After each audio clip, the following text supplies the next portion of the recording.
Okay,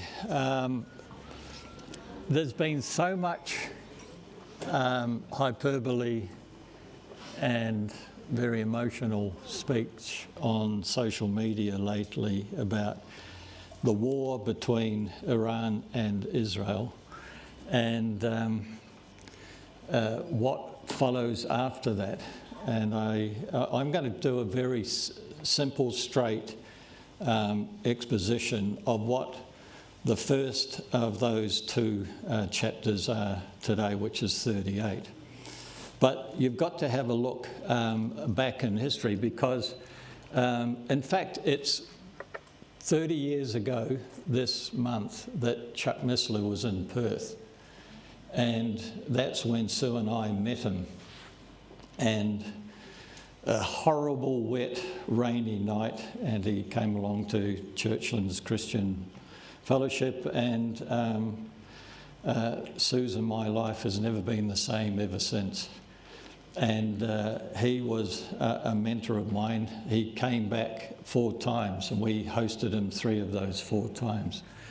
And yeah, we had him, you know, in our home Bible study and all the rest of it. And I'll tell you right now, he prefers 1,000 people to 20 or 30 people because it's very exposing of a personality when you have that, that sort of closeness.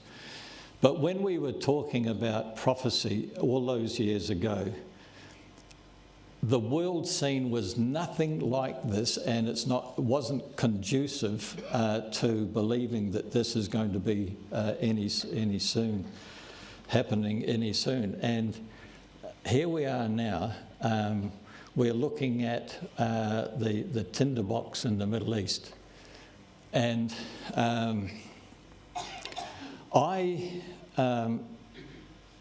there hasn't been a simple explanation to why Iran has done this and behaved in this way. And they loathe Israel because they call it the little Satan, and the United States of America is the great Satan.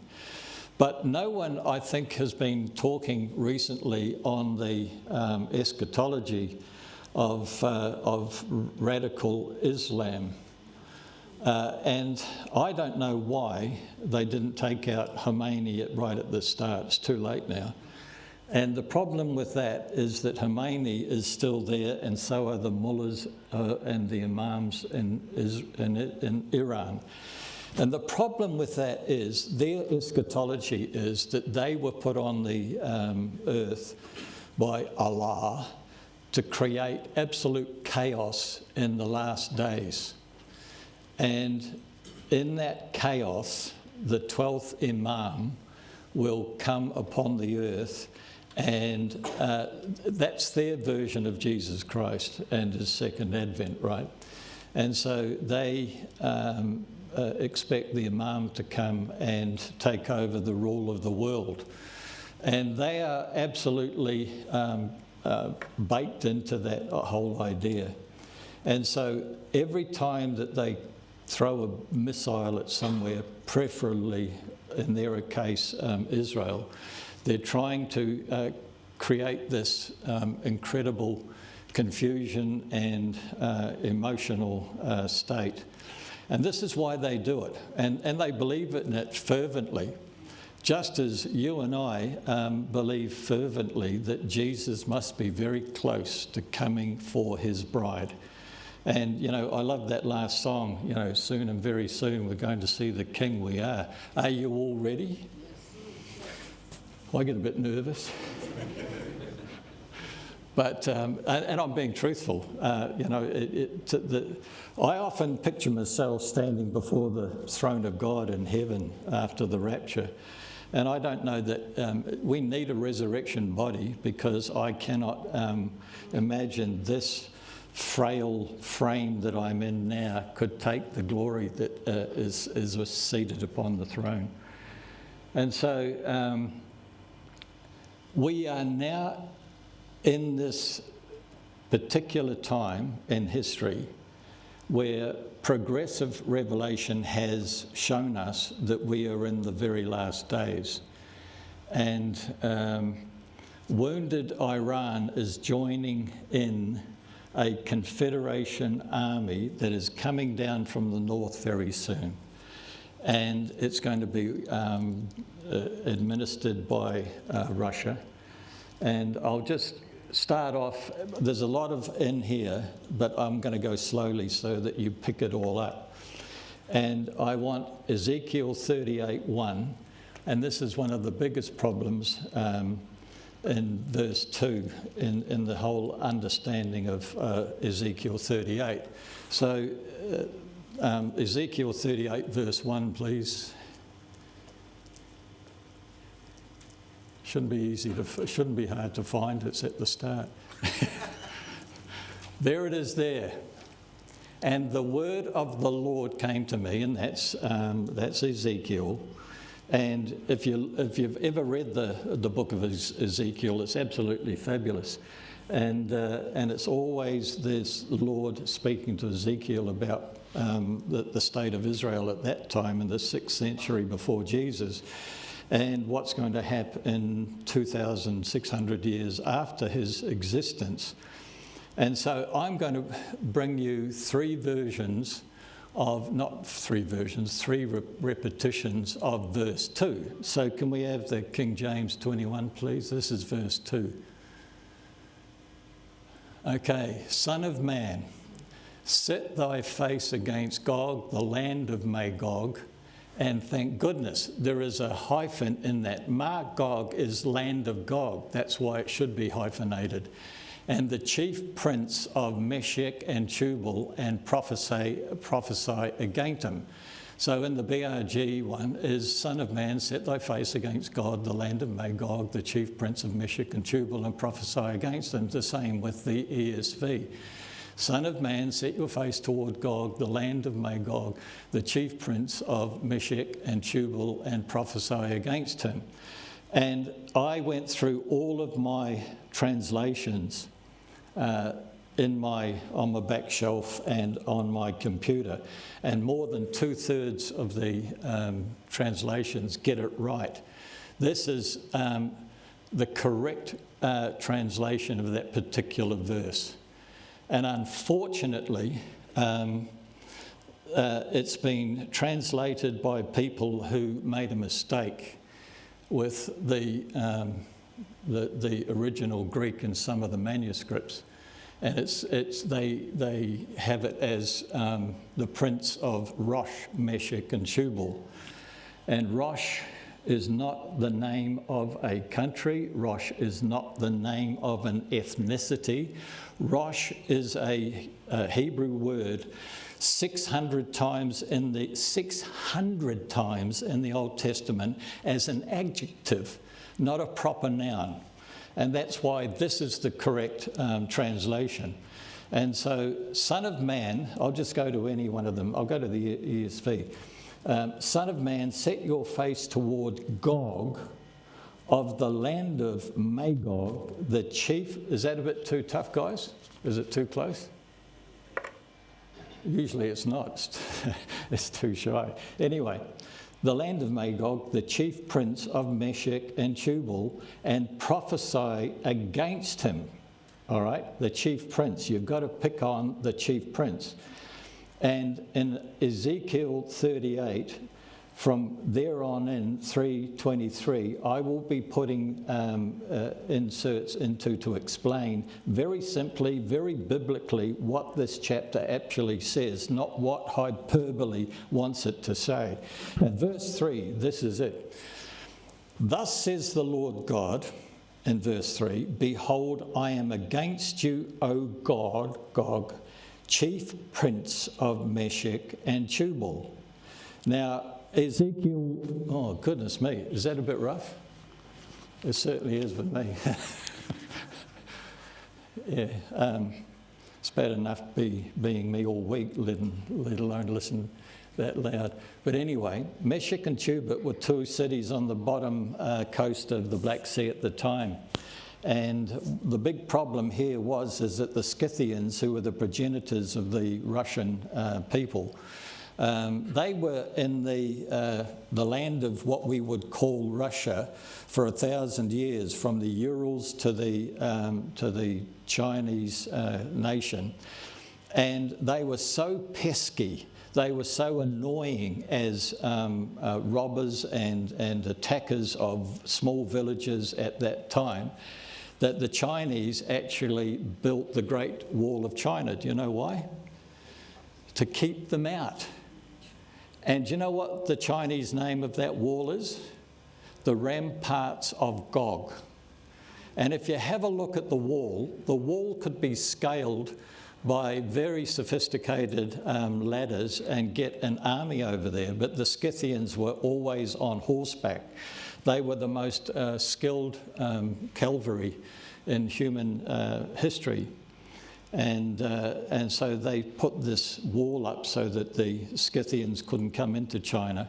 And so they went back and they came down between the Caspian Sea and the Black Sea, and they came round the bottom of the Black Sea, and they absolutely persecuted these two cities, Meshech and Tubal. And a lot of people have made some kind of currency out of Meshech becoming Moscow and Tubal becoming Tubalk, which are two cities in Russia. And I still haven't seen the evidence of that.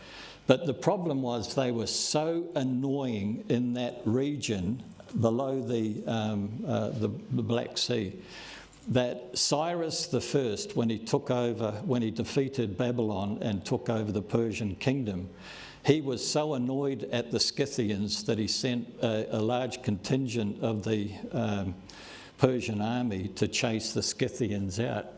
And they chased them all the way to the Bosporus, which we would call that Istanbul now, which is where the Black Sea drains into the Mediterranean.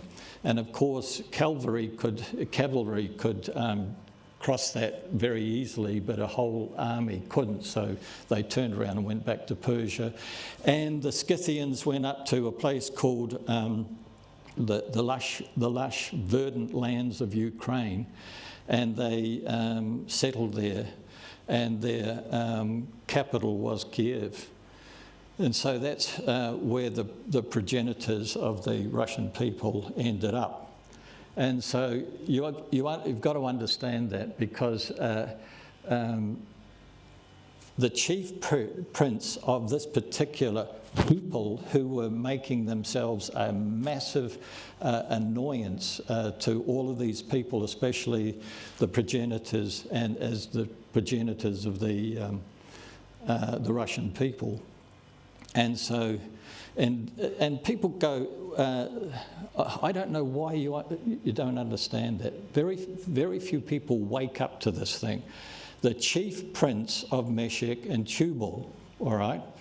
And so they've rendered it down in some of the translations. You will find honest translations of the New King James and the New American Standard, which actually have the prince of Rosh and Meshech and Tubal.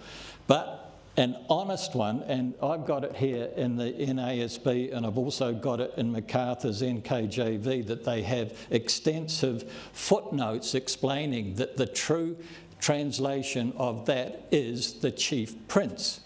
And so all of these people start scratching their head and say, well, what's a chief prince? Well, I'm going to tell you, Daniel chapter 10, verse 13.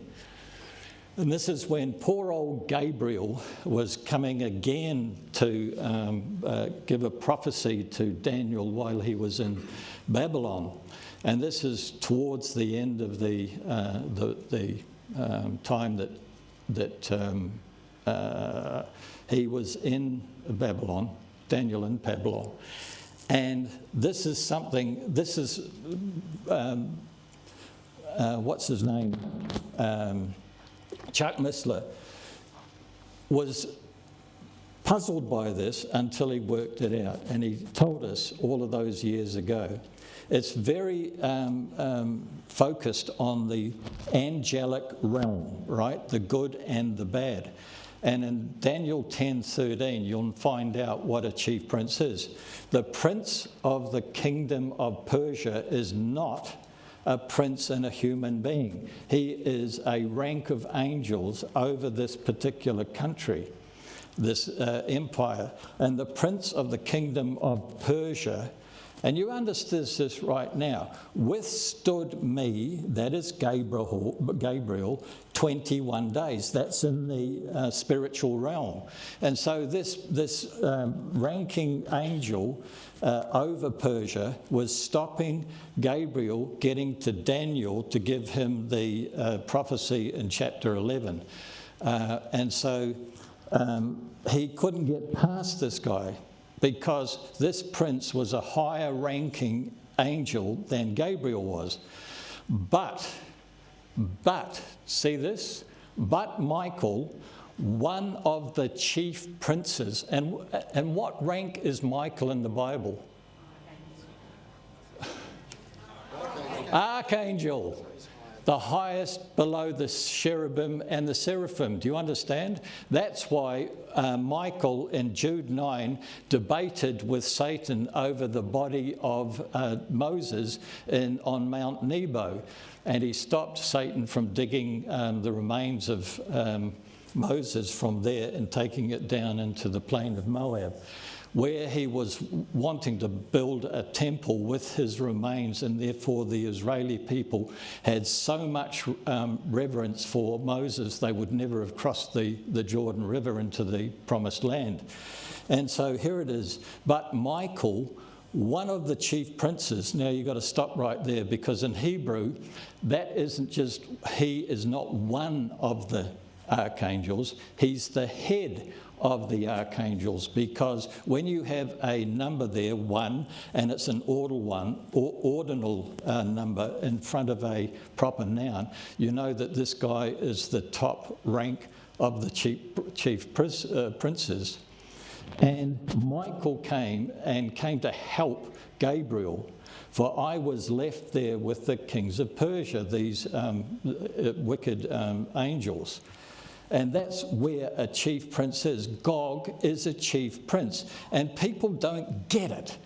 When Satan took a third of the angelic realm out of, he didn't take them out, they were kicked out because of Satan's sin in Ezekiel 28. And so a portion, a third, and someone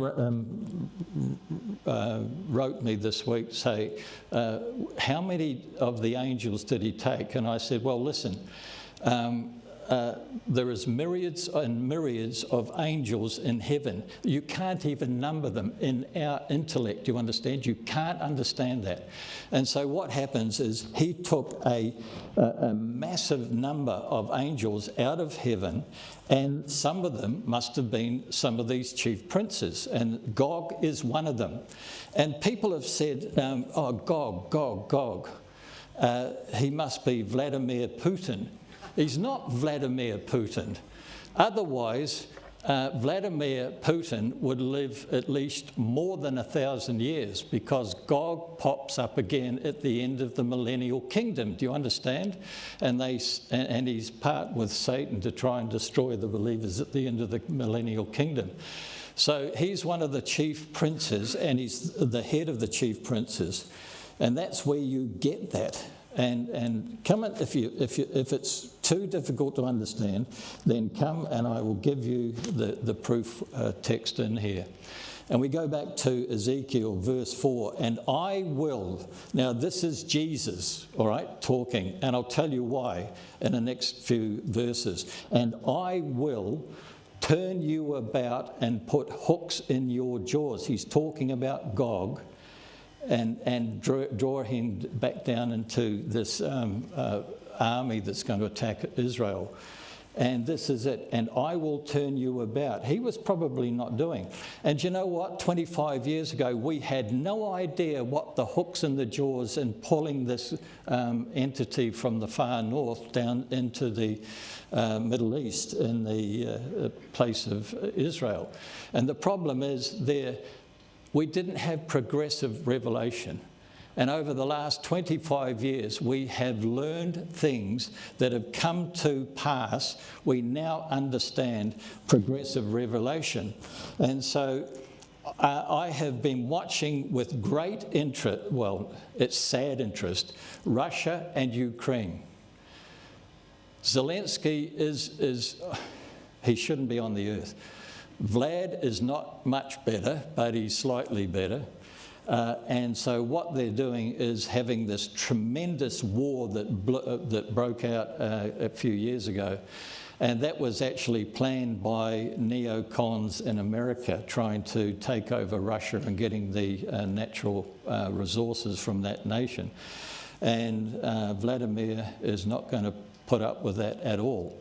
And so they've had this incredible war, and with over 1 million people dying. And I tell you what, I don't know if you picked up on this. Funny hairstyle man from North Korea, Kim Jong-il, do you know, he's very, very angry. Do you know why? Because he sent 50,000 of North Korea's crack troops to help Russia against Ukraine. And in that time, they've lost half of them. They've been killed for nothing. And he's very upset about it. So that's a side place there. And so I will, Jesus, turn you about and put hooks into your jaws. This is Gog, this is Magog, this is Russia. And I will bring you out, and all your army and your horses and horsemen. And this is the language of the 6th century BC. That's why it's horses and horsemen. There would be motorised tanks and all the rest of it in this day. All of them clothed in full armour, that's why. All a great host, all of them with buckler and shield, wielding swords. And verse 5, Persia, modern Aram, this is all of the ones that are going to join with Gog and Russia as they come down through between the two seas, the Black and the Caspian. Persia, now I watched a guy on YouTube just recently who explained that Elam, which is what is here, Elam is only part of what the existing country of Iran is here. It's much closer to the Middle East than over into the Bangladesh and India. So, but we'll go with Persia, modern Iran, and Kush, which is Islamic Black Africa, which is like South Sudan, Put, which is Libya, and the Maghreb. Do you know what the Maghreb is? If you're my age and you've been to school and well taught, you'll know what the Maghreb is. Anyone want to know, to show me that you actually know what the Maghreb is? No, it's the top coast of Africa from Libya to Morocco. And it's the verdant part that you can live in before you get to the Sahara Desert, right? So that is the Maghreb. And on the other side of Egypt, you go all the way up to the top of Lebanon, and that's the Levant. And I don't know why I kept that in my head for, 40 years, whatever. I learned that in school. And so this is Put, Libya, and the Maghreb. And they are with them, all of them with shield and helmet. They're all joining into this invading army. And Gomer is Armenia, and including Cappadocia, which is very northern Turkey. And there's a lot of argument about the precise placing of these people, but it's in and around that area. And all his hordes. Beth Togarmah, which is eastern Turkey, from the uttermost parts of the north will all his hordes. And he's talking about Gog's hordes. And all of these nations are above Israel, and that's why they're coming from the north to attack Israel. And many peoples. Now, people don't get that. There's this army forged with all of these nations and the mercenaries that come with them, because many peoples are with you. And if ever you see the word people in the plural in the Old Testament, you know that's the Gentile nations. So many peoples are with you. These are mercenaries who joined this confederation to attack Israel. And this is my speculation. I will tell you this is simply my speculation, because you'll understand when I do 39 why they come from all over the world. Do you remember when al-Baghdadi tried to initiate the new caliphate about 15, 20 years ago in Iraq? And young Muslim people rushed from every country that they were in the world and went to Iraq to join the caliphate as mercenaries to fight for al-Baghdadi. And this is the same thing here. When it says many peoples are with you, my understanding of that is many, many mercenaries. Listen, if Russia's there, if Turkey's there, if all the other federated nations are there, I can tell you right now with firm assurance that mercenaries from all over the world will rush there, and they want to be in the army that destroys Israel. And you know what? I can't really fathom anti-Semitism in a Christian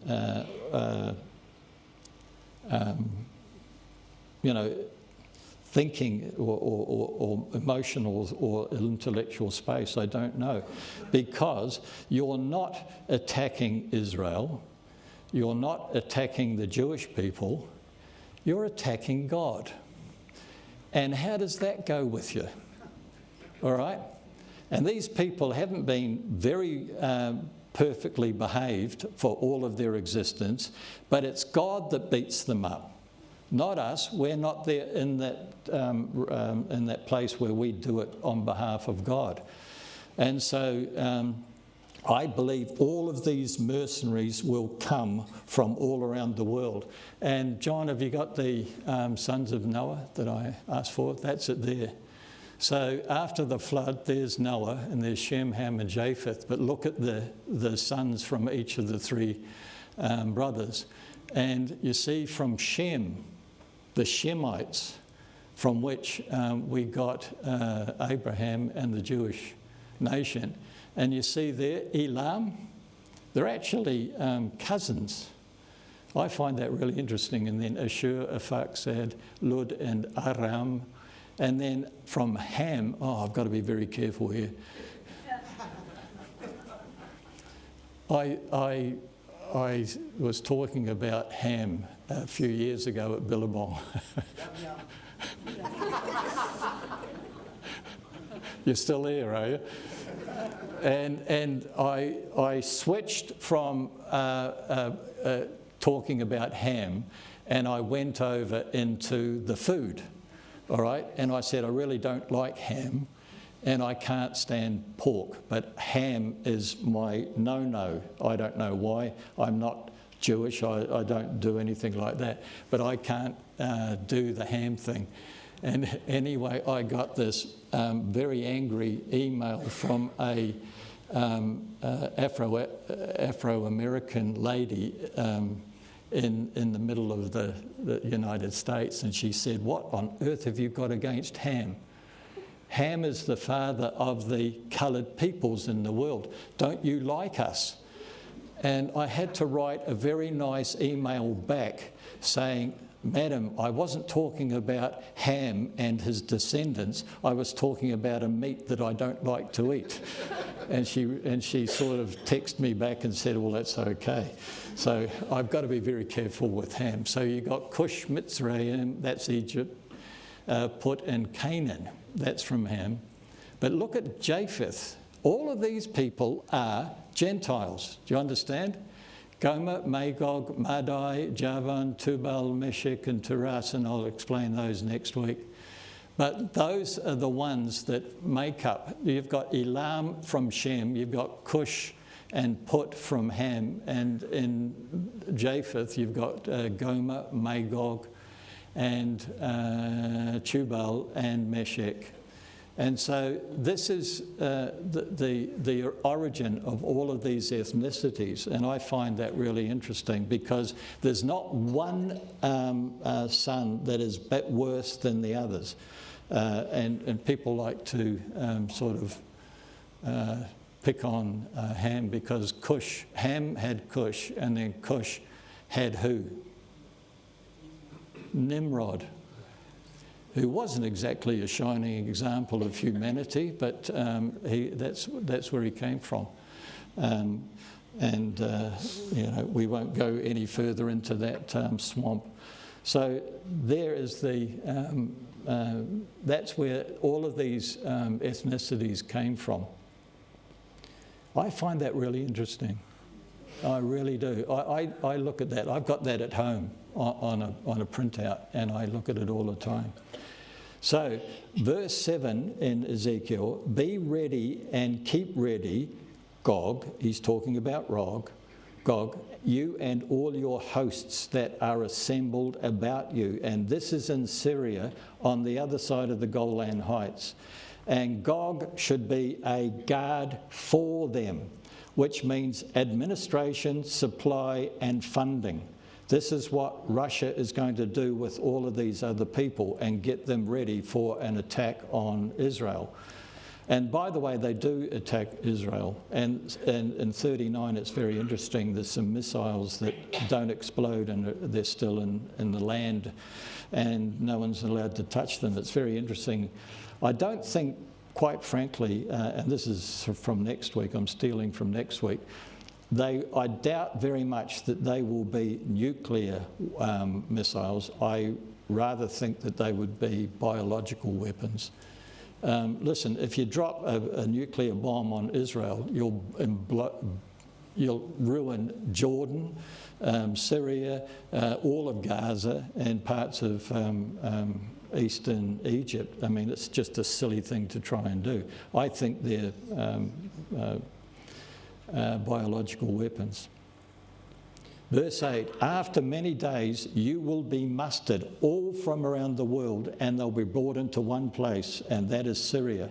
In the latter years you will go against the land that is restored from war. Now, we always thought about the War of Independence. When Chuck and I were talking 25 years ago, we were thinking maybe that was the War of Independence in 54 and then 67 and on and on and on. That land has always been at war.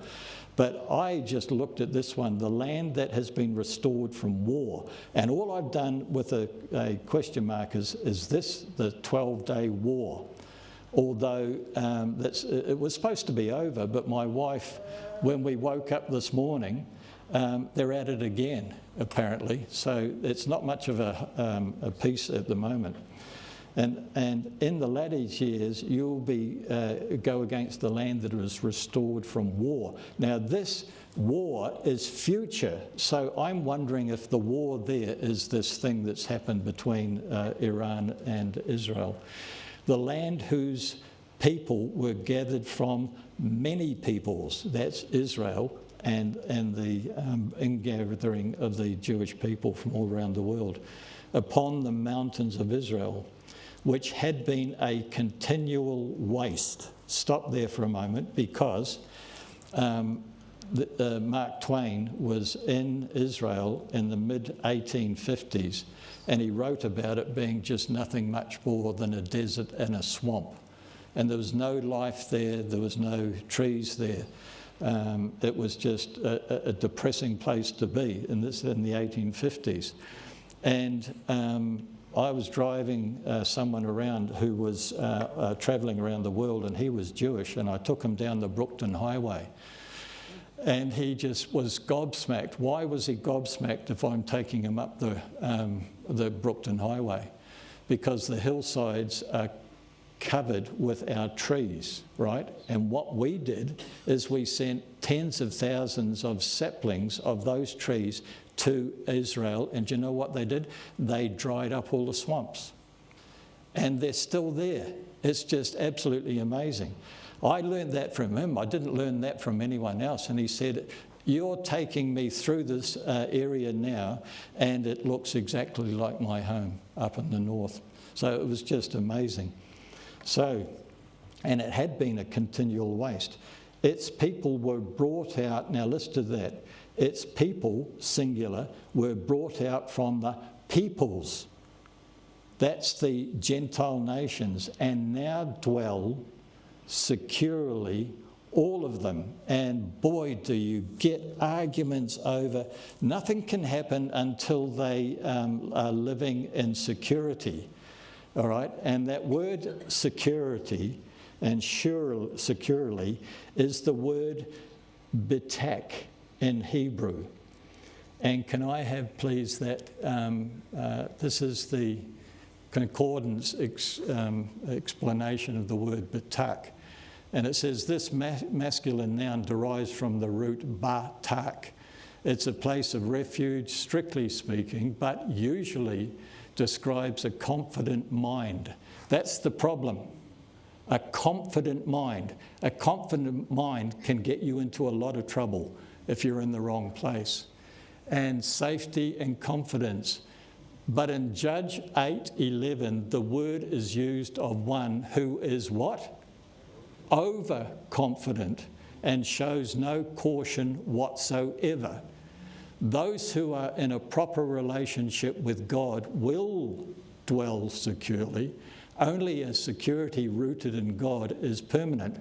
Now, the very day before October the 7th, 2023, what were all of the Jewish people in the kibbutzes in the southern part of Israel below Beersheba, what were they thinking? It's just another ordinary day. They they thought the fence would save them from anything, and they were overconfident. And there is another thing I can show you. This word batak is severally in the Old Testament, and I'll give you a verse from Judges, chapter 18, verse 27. So here it is. But the people of Dan took what Micah had made and the priest who belonged to him, and they came to Laish, to a people quiet and unsuspecting, and look what they did to them, and struck them with the edge of the sword and burned the city with fire. What were they? They were quiet and unsuspecting. That's batak. And it's all the way through the Old Testament. And I've got it in the back of my Bible if you want to come and have a look after the message. And so that is,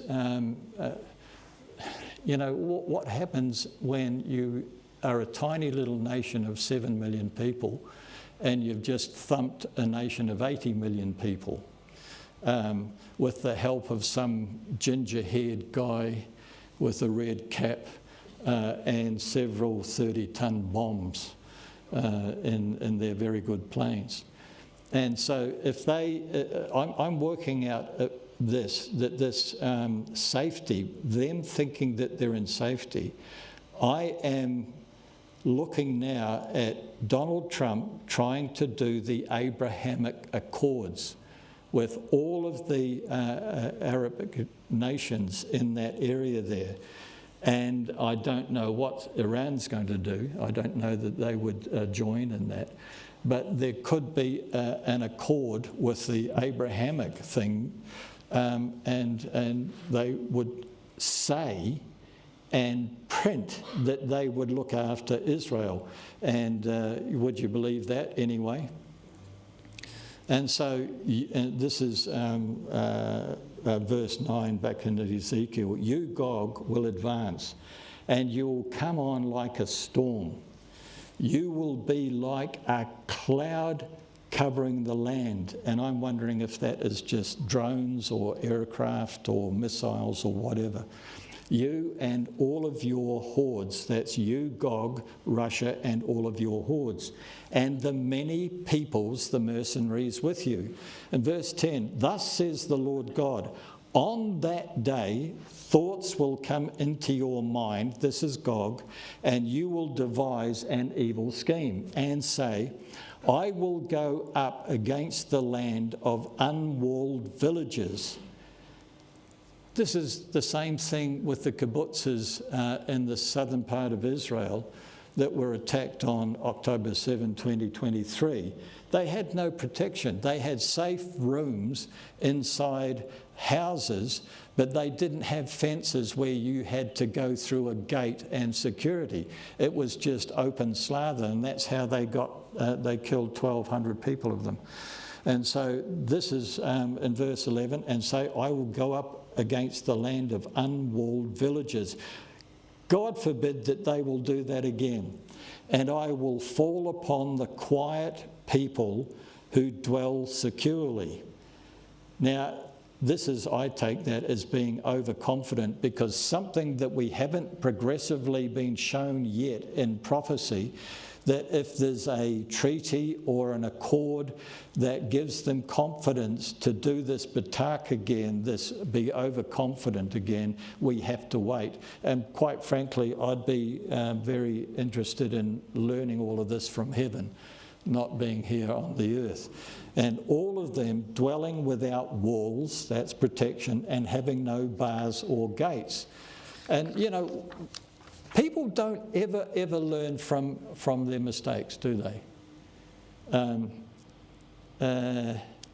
I could go into several people that I know who've done some silly things, come back. People have helped them and restored them, and what do? They do the wrong thing again. It's just amazing.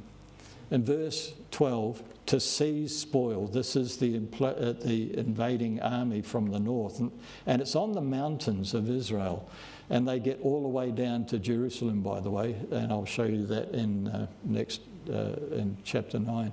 To seize spoil and carry off plunder, to turn your hand against the waste places that are now inhabited, and the people who were gathered from the nations, who have acquired livestock and goods. This is the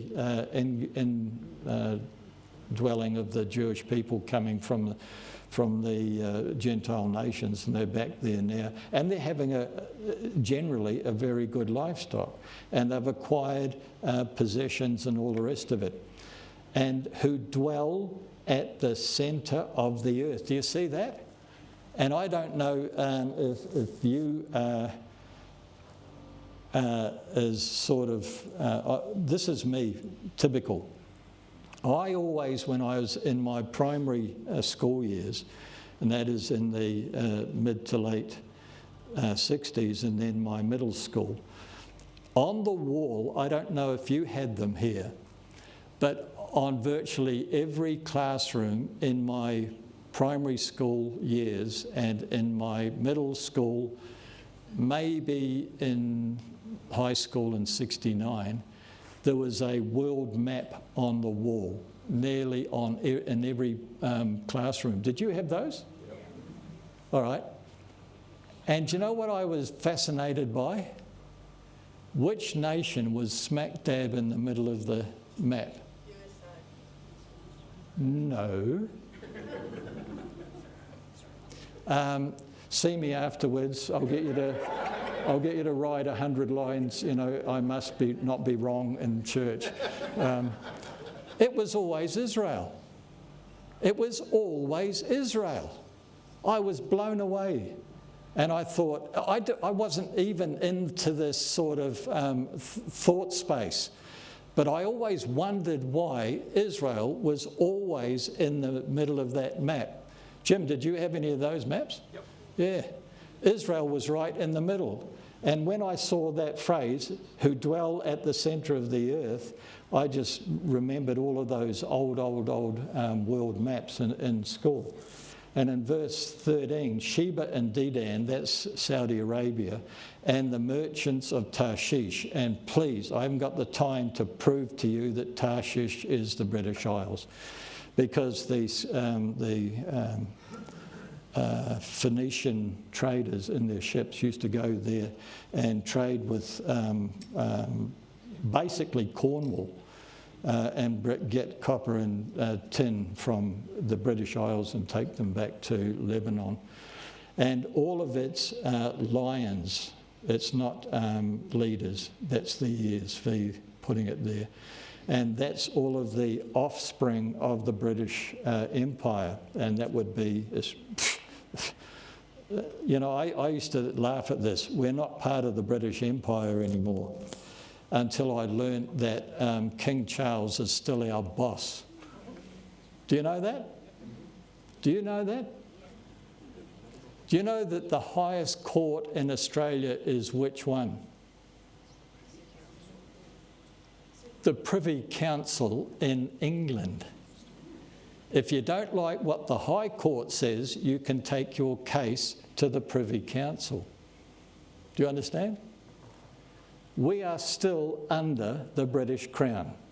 And do you know what? How many of you have been to Washington in DC? Right? Do you know who owns Washington DC, the District of Columbia? The British Crown. Do you not know that? And all of the finance from the District of Columbia goes to Charlie. Do you know that Cornwall is not part of the British Isles? It's called what? The Duchy of Cornwall. And it's always given to the Prince of Wales for his finances before he becomes king. Do you understand? And I understood that because that's where my dad came from Cornwall. And I did a big search on why it's called that. And you know what? I actually watched a British documentary on the British Isles and the different counties. And they went down to Cornwall and they said, do you know that this is not part of the British nation? It's the personal possession of the Prince of Wales before he becomes king. Do you understand? It's the Duchy of Cornwall. No wonder Mum and Dad left. Now listen. Therefore, verse 14, therefore, Son of Man, prophesy and say to Gog, thus says the Lord God. All of this, I hope you understand, all of this is taking place under the administration of God because he's going to bring everything around. And he said, have you come to seize spoil? Have you assembled your hosts to carry off plunder, obviously, to carry away silver and gold, and to take away livestock and goods to seize great spoil? This is the language of the 6th century BC. And Vladimir has actually said in a television interview that Israel has turned into one of the richest nations on the earth because 30 years ago, I didn't know that they had heaps of gold, and neither did they. They have heaps of gas, that I didn't know that, and heaps of oil. And it's all been found in the very last 5 to 10 years. And Sue would tell you about it's actually in the Old Testament that they will find this sort of resource. And so I just can't get over it.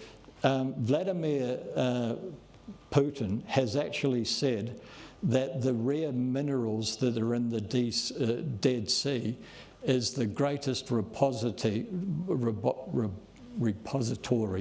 of all of these extremely rare and very expensive minerals for which they need for very precise electronic devices.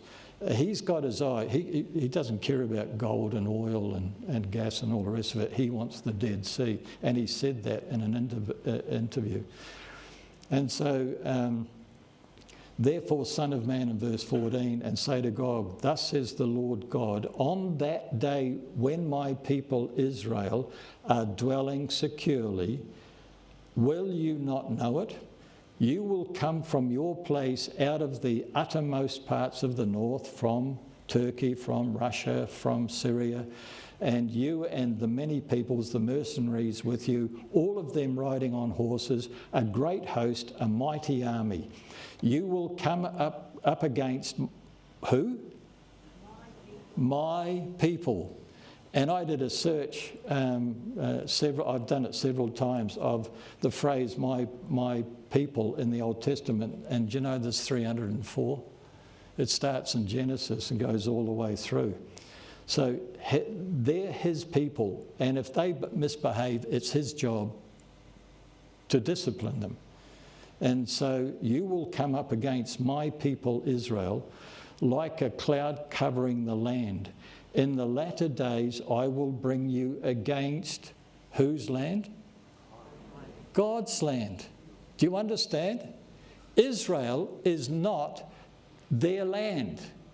It's God's land. And the Jewish people are tenants in perpetuity forever in that land. But 7 times in the Old Testament it says, this land is my land. Do you understand? And when he gives it to the Jewish people, it's a tenancy, because it will always be God's land. That the nations may know me when through you, O Gog, I vindicate my holiness before their eyes.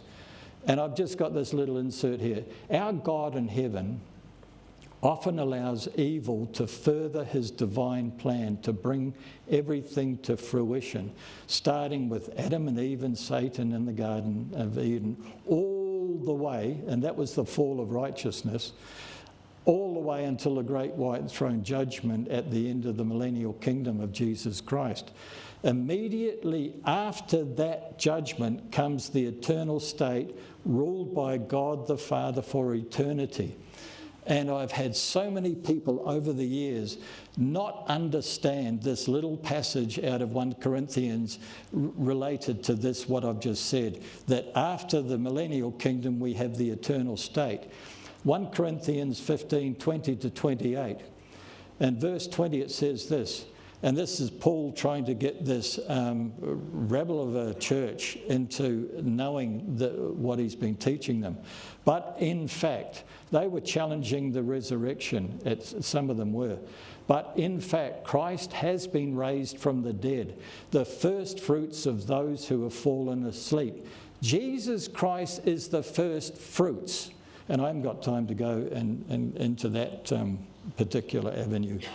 For as by a man came death, Adam, by a man has also come the resurrection of the dead. And verse 22, for as in Adam all die, you've got to read the first 6 chapters of Romans to really get that into you. For as in Adam all die, so also in Christ shall all be made alive. That's believers. 23, but each in his own order. Christ the first fruits, then at his coming the parousia, those who belong to Christ. That's the rapture. Then comes the end when he delivers the kingdom to God the Father after destroying every rule and every authority and every power, everything that's evil. For this is where everyone falls over and trips over from 25 to 28. 25 is, for he, Jesus, must reign until he, Jesus, has put all of his enemies under his feet. That's all Jesus.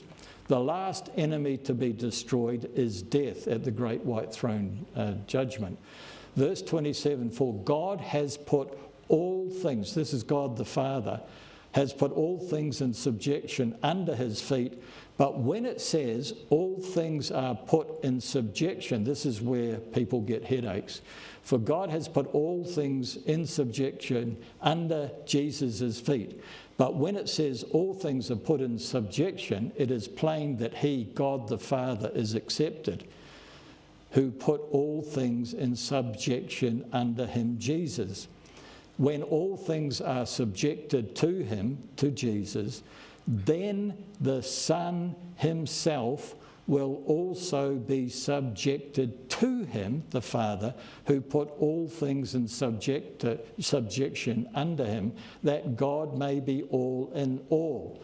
And in several times in the New Testament and the Old Testament, the millennial kingdom says it goes on forever. It does. It does. At the end of the great white throne judgment, Jesus wraps up the millennial kingdom and hands it to God. And that becomes the eternal state.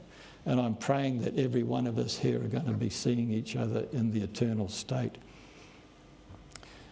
And that's one of the most difficult passages that people, and by the way, Ephesians chapter 1 is just as bad. And back to Ezekiel verse 17. Thus says the Lord God, are you he, Gog, of whom I spoke in former days by my servants, the prophets of Israel, who in those days prophesied for years that I would bring you, Gog, against them, the Jewish people. And the prophets were Joel, Amos, Zephaniah and Daniel. And I'll show you in Daniel's passage, I haven't got time for the rest, but in chapter 2, 40 to 44, I want to read this out because we're in this place right now. And there shall be a fourth kingdom. This is from Nebuchadnezzar's statue in chapter 2 of Daniel. And there's gold, silver, brass and iron. And this is the fourth kingdom, the two legs. One under Constantine, he got sick and tired of the debauchery of Rome, so he moved the headquarters of the Roman Empire over to Constantine. It was Byzantium at the time. We now call it Istanbul. So that's why there's two legs on that statue.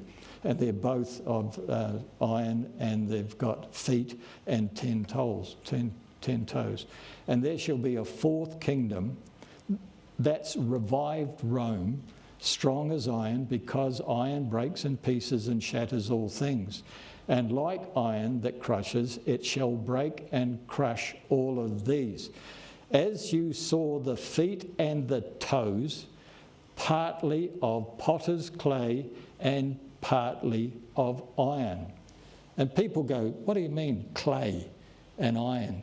Clay and iron. Do you want me to tell you? Well, I'm going to anyway. In Isaiah says, God speaks out, I am the potter and you're all the clay. Do you understand? That's humanity. The iron and the clay.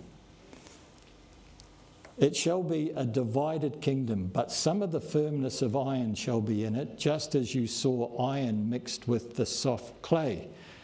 And I just, look, even Chuck, when we were chatting over a coffee, that was tough. How do you mix clay with iron? Do you want me to tell you? If we are the clay, guess how we get the iron?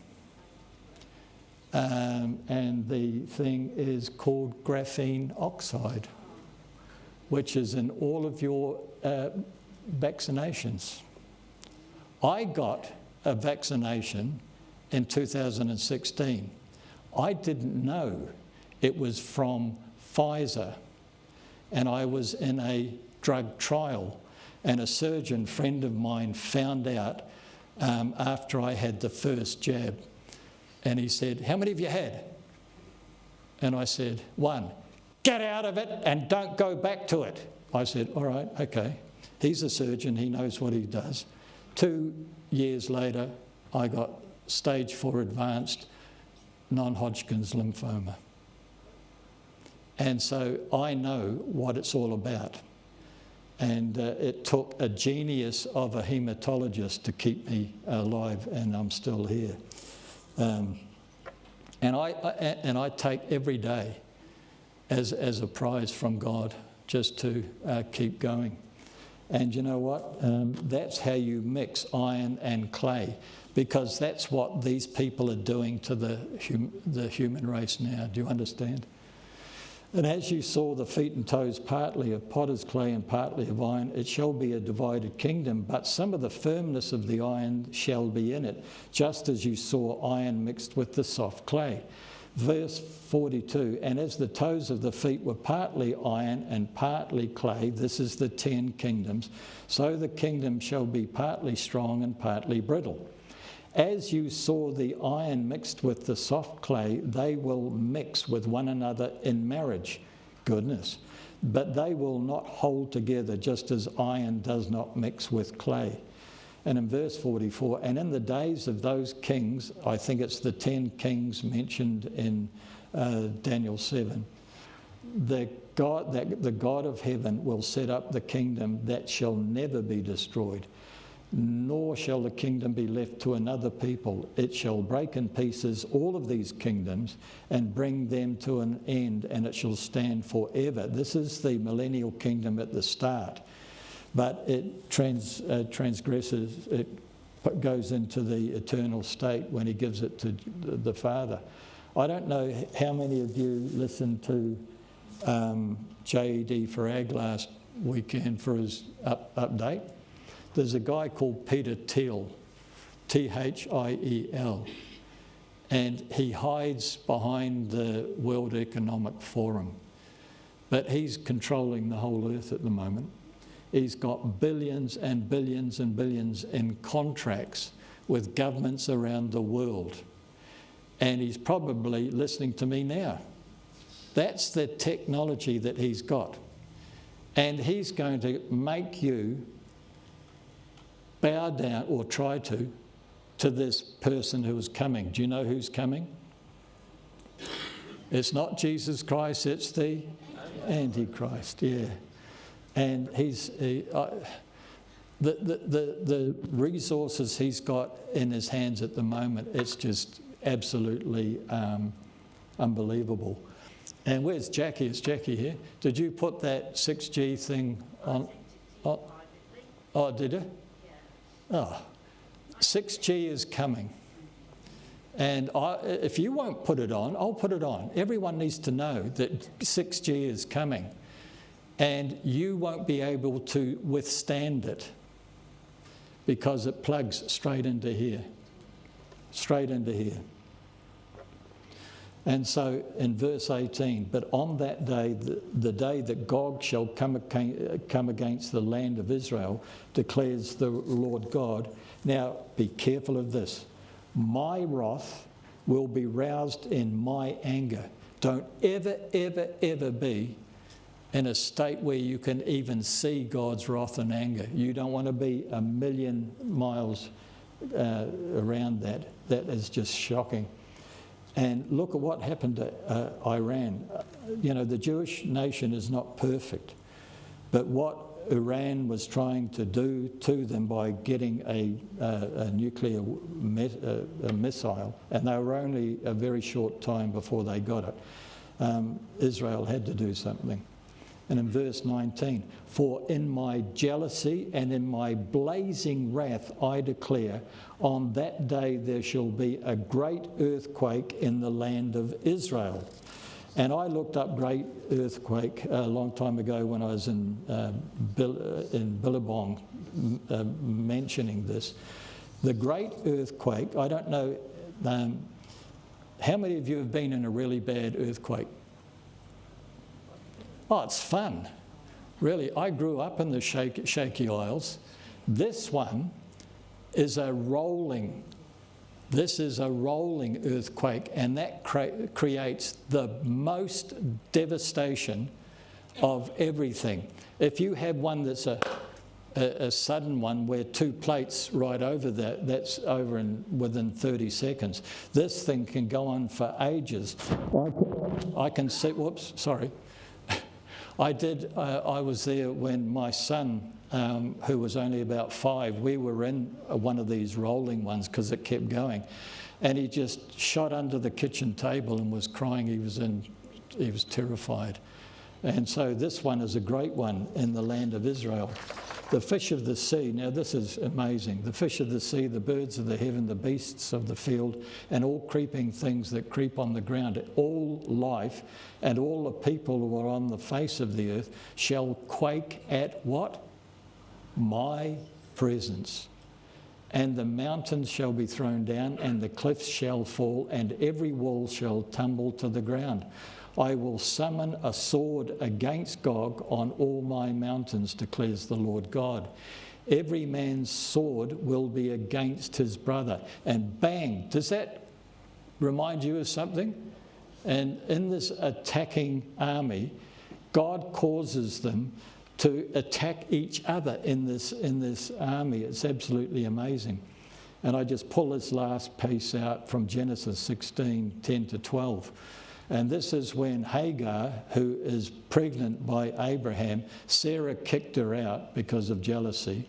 And so she just took off into the desert. And in verse 10 it says, the angel of the Lord. In the Old Testament, who is always the angel of the Lord? It's Jesus Christ. Do you understand? The angel of the Lord also said to her, I will. You see, angels don't have their own will. They take orders from heaven. Do you understand? But this is I will. The angel of the Lord said to her, I will. This is Jesus.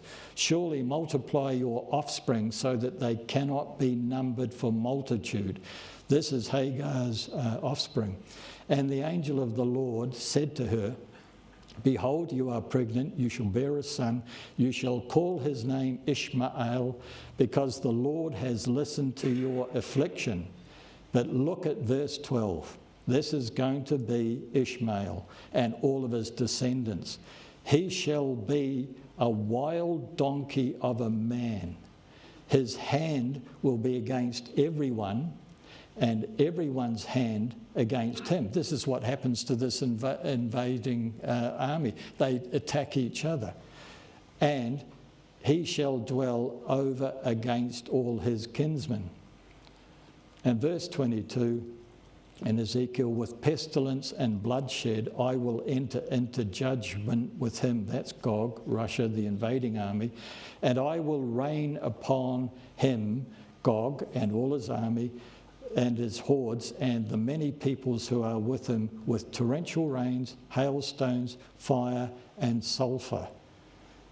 That's amazing. In verse 23, and so I will show my greatness, my holiness, and make myself known in the eyes of many nations. Then they will know that I am the Lord. And you know, it's really amazing, because Amir Sephardi mentions that there's been a real opening for people in Israel coming to faith in Jesus Christ as their Messiah because of October 2023, October 7, because it's only when you're pushed to breaking point will you cry out to God and say, I need you. When everything's just sailing along beautifully, you don't want God. You don't need God. If your health's fine, you got some money in the bank, you got a house, somewhere to live, and all the rest of it, you don't want God. But I tell you what, when you see things like this, you'll be on your knees and you'll be pleading. And you and I won't, and we won't be here before this. And I've just got Ezekiel. I've just brought in chapter 6 of verse 39, chapter 39. And it says this, he's repeating himself, I will send fire on Magog, this is God, Russia, and on those who dwell securely in the coastlands, and they shall know that I am the Lord. And I'm going to tell you where the coastlands are. And Chuck Missler said, I do not know where the coastlands are. Well, you should go to Isaiah 11, verses 11 and 12. Verse 11, in that day the Lord will extend his hand yet a second time to recover the remnant that remains of his people from Assyria, Egypt, Pathros, Cush, Elam, Shinar, and Hamath. And it's a linguistic tool in Hebrew, from the coastlands of the sea. And this is what Chuck couldn't understand. Well, he just had to go to the next verse, verse 12. He shall raise a signal or a banner for the nations, and will assemble the banished of Israel, and gather the dispersed of Judah from where? The four corners of the earth. That's where the coastlands of the sea are. It's a linguistic explanation of something that you don't understand, the coastlands of the sea, and it gives you the four corners of the earth. Father, I just pray now. You are in total control of everything that is going on in this world, Father. And it looks like it's chaotic, and it looks like it's not what we would want to live through. And I look at my children and my grandchildren, Father, and I fear for the future for all of us in this world, Father. But I'm praying for salvation for everyone that needs to come to faith in Jesus Christ in these days. These days are now your opportunity. I'm speaking to everyone, to get yourself right with Jesus, because that's the only safety that we're going to have as these things come to pass, Father. And I just pray now that you will just bless everyone that has come to CCP today, Father. I bless everyone who helps us with the set up and the packing up of this church. I just am absolutely amazed and so grateful for the team that have organised themselves. I didn't tell people to do, they did it themselves. And so, Father, I ask you to bless them too in this time. And all God's people said.